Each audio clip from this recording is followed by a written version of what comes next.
ဒီလိုနဲ့ပဲအခုကတော့မနခင်ပိုင်းလေးကိုရောက်ရှိလို့လာခဲ့တာကိုပြထားပါတယ်စန်းတယောက်ကတော့အခုထိအဲ့လိုမပြောသေးပါဘူးအဲ့ဒီအချိန်မှာပဲဟာခုရောက်ရှိလို့လာခဲ့ပြီးတော့သူ့ကိုအောက်ကတရားနာမှာလာတွေ့ပါဆိုပြီးတော့ပြောလိုက်ပါတယ်ဒီတော့ပြီးတော့ကဲလို့စန်းတယောက်လည်းထားလာလိုက်ကအောက်ကိုဆင်းလာနေခဲ့ပြီးဆက်လာနေခဲ့တာဘိုးကြီးခါမကြီးရှိရဲ့နေကိုရောက်တဲ့အခါမှာတော့သူ့ကိုဟိုလိုတမပင်းကိုအကောင်ပေါက်စာလေးတွေကသူ့ရဲ့ဖဏကိုထုတ်ပေးလာခဲ့တာကိုလည်းမြင်တွေ့ရမှာပါဆက်လက်ပြီးတော့ထွက်လာနေခဲ့ရင်းနဲ့တရားနာကိုဖျက်ရမယ့်အခါမှာတော့မျက်နှာမဲဝန်းကျင်ကိုတွေးလိုက်ရပါတယ်ဖြတ်သွားပြီးကလို့ပြန်လဲကြည့်လိုက်တဲ့အခါမှာတော့မရှိတော့ပါဘူးအဲ့ဒီအချိန်ဟာကူကိုတွေးလိုက်ရပြီးတော့သူ့ရဲ့နောက်ကိုလိုက်ခဲ့ဆိုရနဲ့လိုက်သွားလိုက်တာသူတို့သွားတဲ့နေရာကတော့စန်းရဲ့အဖေနဲ့အမေရှိတဲ့ဝက်ချံကိုပါပြီးတော့ကကျတော့အိမ်နေတဲ့စန်းရဲ့ဝက်အဖေအမေကိုမြင်တွေ့ရမှာဖြစ်ပြီးတော့သူတို့တွေကလူသားဖြစ်ခဲ့တယ်ဆိုတာကိုတော့မမှတ်မိတော့ပါဘူးဟာကူတယောက်ကပြောပြနေခဲ့ပါတယ်စန်းကလည်းသူ့ရဲ့အဖေအမေကိုရအောင်ကယ်ပေးမယ်ဆိုပြီးတော့ပြောလိုက်တာပေါ့ပြီးတော့ကကျတော့လည်းဟာကူကသူ့ကိုအရင်တော့အဝယ်စားလေးပေးလို့လာခဲ့ပြီးတော့ဒိန်းထားလိုက်ဖို့ဆိုကပြောလိုက်ကစန်းတယောက်လည်းအင်ကြီးတွေကိုနှိုက်ကြည့်လိုက်တာကက်လေးကိုတွေ့လိုက်ရပြီးတော့သူအိမ်ပြောင်းတော့သူ့ရဲ့တငယ်ချင်းတွေကစူတောင်းပေးခဲ့တဲ့ကက်လေးပါအဲ့ဒီကက်လေးမှာသူ့ရဲ့နာမည်ရင်ချီတွေကိုမြင်တွေ့လိုက်ရမှာပဲဒါကသူ့ရဲ့နာမည်ပါလားဆိုပြီးတော့ပြန်ပြီးတော့မှတ်မိသွားခဲ့ရကအခုတယောက်ကလည်းကိုယ့်ရဲ့နာမည်ရင်းကိုမင်းမပြစ်ဖို့နဲ့မိသွားမယ်ဆိုရင်လူသားတွေရှိရဲ့လောကကိုလုံးဝပြန်လို့ရတော့မှာမဟုတ်ပါဘူးတကယ်တော့ဟာခုတယောက်ကလည်းသူ့ရဲ့နာမည်ရင်းကိုမမှတ်မိတော့ပါဘူ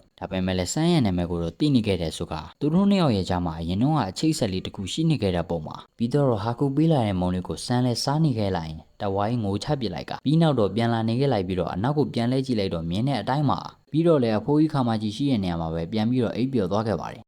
်ဒီလိုနဲ့ပဲညာပိုင်းကိုစတင်ရောက်ရှိလို့လာခဲ့တာကိုပြထားပြီးတော့မိုးရီလည်းရွာသွန်းနေခဲ့ပါပြီအလုံသမားတွေအကုန်လုံးလည်းအလုံစတင်လုံကြရတော့မှာပါအရင်ဆုံးတော့စန်းတယောက်ကျမ်းမြေတန်းချင်းကိုလင်းနဲ့အတူတူလုံနေခဲ့တာဖြစ်ပြီးတော့နှုံအားအားလေးပါခဏနေတော့ခေါင်းဆောင်ရောက်လာပြီးနှစ်ယောက်သားကိုရေကန်ကြီးမှတန်းရှင်းလောက်အောင်မယ်ဆိုပြီးတော့ပြောလို့လာပါတယ်ပြီးတော့စန်းကရင်ညစ်တွေကိုအပြင်မှာသွားတွင်မှုလောက်ကအဲ့ဒီအချိန်မှာပဲသူ့ရဲ့အရှိကနေမျက်နှာမဲဝန်းကျင်ကိုတွေ့လျက်လို့စန်းလည်းဘာမှနားမလဲရနဲ့အထဲဝန်းကျင်နေရလို့ထင်ကတကားကိုလက်ထားပြီးတော့ထားခဲ့လိုက်ပါတယ်ဒီလိုနဲ့ပဲလင်းနဲ့စန်းတို့တန်းရှင်းလောက်အောင်ရေချိုးကန်ကိုတော့ရောက်ရှိလို့လာခဲ့ကြပြီးတော့အသုံးမပြတာကနှစ်နဲ့ချီနေပါပြီအမိုက်တွေရင်ကြီးတွေအများကြီးကတ်တွယ်နေကြတာမလို့လွယ်လွယ်နဲ့တော့ပြီးမှမဟုတ်ပါဘူးနှစ်ယောက်သားလည်းတန်းရှင်းလုံးနေကြကြပြီးတော့ပြီးတော့ကကြလို့ကန်ထဲကိုလည်းရေဖြစ်ရအောင်မှဖြစ်တဲ့အတွက်လင်းကစန်းကိုလုံသမားခေါင်းဆောင်စီကနေရေချိုးကန်ကိုကတ်ပြသွားယူရဲဆိုကခိုင်းလိုက်ပါတယ်တစ်ဖက်မှာရှိနေခဲ့တဲ့ယူဘဘဆုံးမတယောက်လည်းတခုခုလာနေတာကိုတတိထားမိနေခဲ့ကတကယ်လဲအောက်မှာကလည်းရှွန့်ဘွားအိုင်နေလို့အကောင်ကြီးတကောင်လာနေခဲ့တာကိုလည်းမြင်တွေ့ရမှာပါတစ်ဖက်မှာလည်းလုံသမားခေါင်းဆောင်ကစန်းကိုညစ်ပတ်နေခဲ့ပြီးလာတောင်းနေခဲ့တဲ့ကတ်ပြအောင်မပြီးနိုင်ဘူးဆိုကပြောနေခဲ့ပါတယ်ဒါကတမင်ကိုညစ်ပတ်နေတာပါအဲ့ဒီအချိန်စန်းကတော့အနောက်မှာမျက်နှာမဲဝန်းကျင်ကိုတွေးလျက်ပြီးတော့သူမျက်နှာမဲဝန်းကျင်ကကူညီပေးလိုက်မှာပဲစန်းလည်းကပြရရှိသွားခဲ့ရပါတော့တယ်ပြီးတော့လင်းစီပင်ရောက်သွားခဲ့လို့လင်းကလည်းလှုပ်လှုပ်ပုံကိုပြောပြလို့လာခဲ့ကဒီကပြကိုဒီမှာချိတ်ပြီးတော့အပေါ်ကိုဆွဲလိုက်မယ်ဆိုရင်အဖိုးကြီးခါကြီးမစီရောက်သွားမှာဖြစ်ပြီးတော့သူကနေတဆင့်စေးဘက်ဝင်တဲ့ရေပူစမ်းတွေကိုထုံးလွှင့်ပေးလိမ့်မယ်လို့ဆိုပါတယ်ပြီးတော့ကကျတော့လင်းလည်းမနှက်ဆာစားဖို့သွားပြီးတော့ပြင်စရာအောင်မယ်ဆိုကပြောပြီးတော့ထွက်သွားခဲ့ပါပြီအဲ့ဒီအချိန်စန်းတယောက်ကတော့ဟိုကြီးဒီကြီးနဲ့လုံးနေကြကသူ့ရဲ့အနောက်မှာစောနာကမျက်နှာမဲဝန်းကျင်ကိုထပ်ပြီးတော့တွေးလိုက်ရပြန်ပါတယ်တခုခုတော့တခုခုပါစန်းရဲ့အနောက်ကိုသွားလိုက်ပြီးတော့ရေချိုးကန်ကတ်တွေအများကြီးကိုထုတ်ပေးလို့လာခဲ့တာပ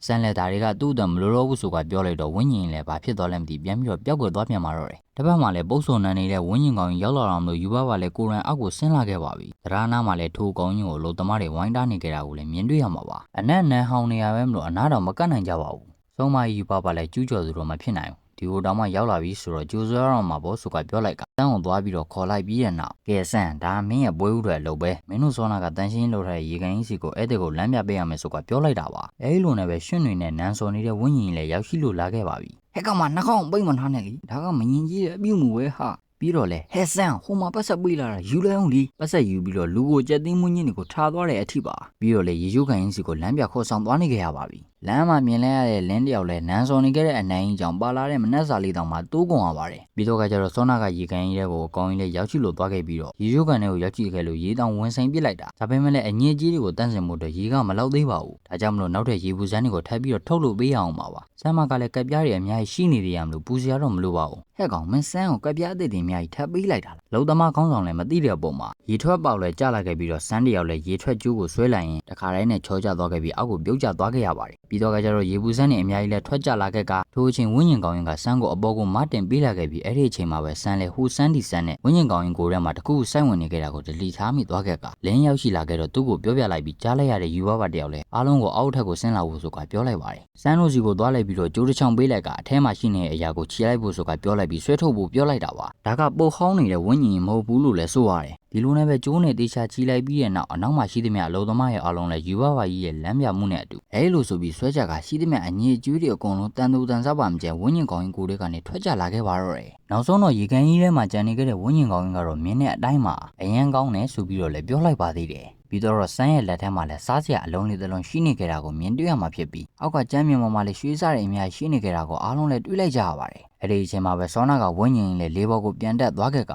အဆောင်ကနေပြန်သွားခဲ့ပါပြီဆုံးမရဲ့ယူဘပါလည်းဆန်းကိုတော်ရဲစုကပြောလိုက်ပြီးအဲ့ဒါကဒီမင်းရဲ့မျက်စောင်းလန့်လို့ဆိုပြီးပြောလိုက်တာပေါ့ကဲအားလုံးဒီညတော့အရက်တောက်ပြီးတော့အနားယူကြတော့ဆိုပြီးတော့ပြောလိုက်ကပြီးတော့လည်းကောက်ရောက်ထားတဲ့ရွှေစားတွေကိုလိုက်ဖို့ဆိုကပြောလိုက်ပါသေးတယ်အဲလိုနဲ့ပဲခဏအကြာညနေကိုတောင်ရောက်ရှိလို့သွားခဲ့တာကိုပြထားပြီးတော့စန်းနဲ့လင်းနဲ့အတူတူပြင်လည်ပြင်ကြီးကိုကြည့်ကပေါက်စီစားနေခဲ့တာကိုပြထားပါတယ်။နှစ်ယောက်သားစကားလေးတပြောပြောနဲ့လုံးနေခဲ့ကြပြီးစန်းကတော့ဆောနာကရလာတဲ့အလုံးလေးကိုတကိုက်ကိုက်ပြီးတော့ကြည့်လိုက်ကခါသလိုလိုဘာလိုလိုရတာဖြစ်တော့ခဲ့ပြီးတော့ပေါက်စီကိုပဲကိုအောင်စားပစ်လိုက်ပါတော့တယ်။ဒီလိုနဲ့ပဲတစ်ဖက်ရေချိုးခန်းအဆောင်ထဲမှာတော့ဖားပေါက်စာတယောက်ဆောနာကရေချိုးခန်းကြီးစီကိုပြန်လာနေခဲ့ပြီးတော့လက်ကျန်ရွှေစားလေးများပါလေးများရှိမလားဆိုကရှာကြည့်နေခဲ့တာပါ။အဲ့ဒီအချိန်မှာပဲသူ့ရဲ့အပေါ်ကနေရွှေစားတွေအများကြီးကျလာလို့ကြည့်လိုက်တာမျက်နှာမဲ့ဝင်းကျင်ဖြစ်နေခဲ့တာပါ။ကိုဖားလည်းသူ့ကိုရွှေတွေပေးနေခဲ့ရမလို့အပေါ်ကိုလောဘတကြီးတက်လာလိုက်တာအနားကိုရောက်ကြည့်သွားခဲ့တော့မျက်နှာမဲ့ဝင်းကျင်လည်းစွဲပြီးတော့စားပစ်လိုက်ပါတယ်။အဲ့အချိန်အတန်ကြီးကြားနေရမလို့နောက်ထပ်အလုပ်သမားတယောက်လေးရောက်ကြည့်လို့လာခဲ့ပြီးတော့ထိုအချိန်မှာတော့မျက်နှာမဲ့ဝင်းကျင်လည်းကိုဖားကိုစားလိုက်ပြီးတော့စကားပြောလာနိုင်ခဲ့ကခင်ဗျားတို့ရွှေတွေကိုလိုချင်နေမလားကျုပ်ပိုက်စာနေပြီဆိုပြီးရေပါချိုးကျင်သေးတယ်ဆိုကအားလုံးကိုသွားပြီးတော့နှိုးလိုက်တော့ဆိုပြီးတော့ပြောလိုက်ပါတယ်ဒီလိုနဲ့ပဲရုတ်တရက်ကြီးဆိုသလိုစန်းတယောက်မနက်ခင်းလေးမှာသူ့အဖေမိရှိနေတဲ့ဝက်ချံကိုရောက်ရှိလို့သွားနေခဲ့ပြီးမြစ်ဆောင်နိုင်ကြီးပေးခဲ့တဲ့စီးလုံးလေးကိုလာပြီးတော့ကျွေးတာပါစားလိုက်မယ်ဆိုရင်လူပြန်ဖြစ်မယ်ဆိုပြီးတော့ပေါ့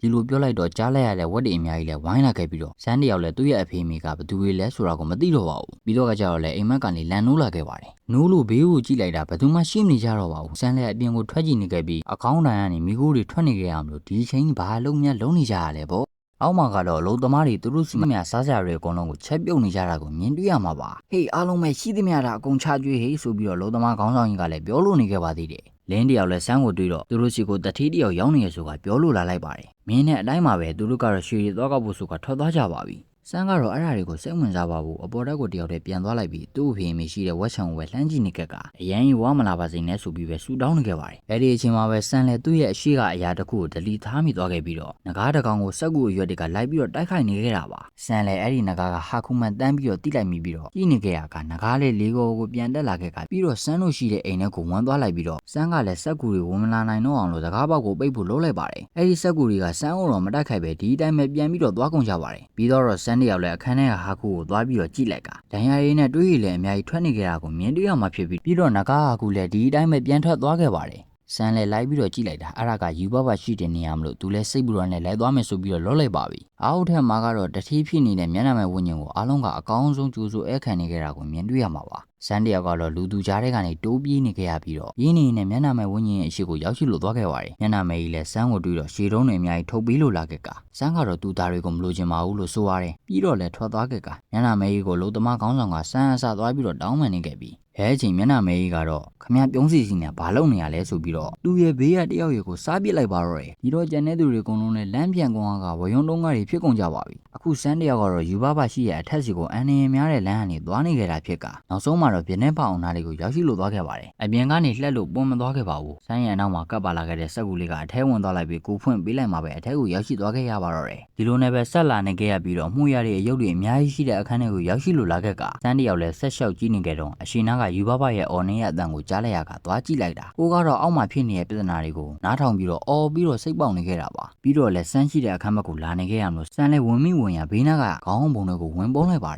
ယ်ယူဘဘကလည်းအဲ့ဒီအပုံတွေကိုပဲဆွဲလန့်နေခဲ့တာဖြစ်ပြီးတော့အထဲမှာကတော့သူ့ရဲ့သားလေးအိတ်နေခဲ့တာပါအနမ်းပေးလိုက်ပြီးတော့ဘလာဘလာဆိုပြီးတော့ပြန်အိတ်ဖို့ဆိုကအခန်းကိုလည်းညပုံစံပြောင်းသွားခဲ့ပြီးယူဘဘတယောက်လည်းအောက်ကပြဿနာတွေကိုဖြေရှင်းဖို့သွားပါပြီပြောခဲ့လို့စန်းလည်းခေါင်းပုံတွေကလေးထွက်သွားခဲ့မလို့စောနာကဘိုးဆိုတဲ့ကလေးကလက်ကိုဆွဲထားလိုက်ကသူစန်းကိုပုံးနေတာကိုမပြောပြခဲ့ရမလို့သူနဲ့ကစားပေးရမယ်ဆိုပြီးတော့ပြောလာခဲ့ပါတယ်စန်းလည်းသူတကယ်ရေးကြီးတဲ့ကိစ္စရှိနေကြရမလို့ဆိုကစိုးနေခဲ့ပြီးဘိုးကတော့ပေးမသွားပါဘူးလက်ကိုချိုးပြမယ်ဆိုတာတွေကလုံနေခဲ့ကဒီတော့စန်းလည်းသူ့ရဲ့လက်မှာပေးလာခဲ့တဲ့သွေးတွေကိုပြလိုက်ကဘိုးတယောက်လန်သွားခဲ့တဲ့အခိုက်အတန့်မှာပဲသူလည်းအလေးလေးအပြင်ကိုပြေးထွက်လာခဲ့လိုက်ပါပြီကိုနားလေးမှာတော့ဒဏ်ရာရနေတဲ့ဟာကုကိုမြင်တွေ့လိုက်ရပြီးအနားကိုသွားလိုက်ကအာတင်ထားပါအောင်ဆိုကပြောနေခဲ့ပြီးတော့စန်းတယောက်ကိုလည်းယူဘဘရဲ့တပည့်ငှက်မကလာပြီးတော့တိုက်ခိုက်နေခဲ့ပါသေးတယ်အဲ့ဒီအချိန်မှာပဲဘူတယောက်အပြင်ကိုထွက်လို့လာခဲ့ပြီးစန်းကိုသူနဲ့ကစားမပေးဘူးဆိုရင်ငိုမယ်ဆိုကပြောလာခဲ့ကအဲ့ဒီအချိန်မှာပဲနာညိတယ်ဆိုပြီးတော့စန်းရဲ့အနောက်မှာတစ်ချိန်လုံးကပ်ပါလာခဲ့တဲ့စက်ကူလေးကယူဘဘလိုပုံစံလိုပြောင်းသွားခဲ့တာကိုမြင်တွေ့ရမှာပါဘိုးတော့ကြွက်ပေါက်လေးပုံစံပြောင်းပစ်လိုက်ပြီးတော့ငှက်မကိုတော့ကြက်မအဖြစ်ပြောင်းလိုက်ကခေါင်းသုံးလုံးကိုတော့ဘိုးရဲ့ပုံစံအဖြစ်ပြောင်းပစ်လိုက်ပါတကယ်တော့သူကယူဘဘမဟုတ်ပါဘူးယူဘဘရဲ့အမကြီးဇယ်နီပါ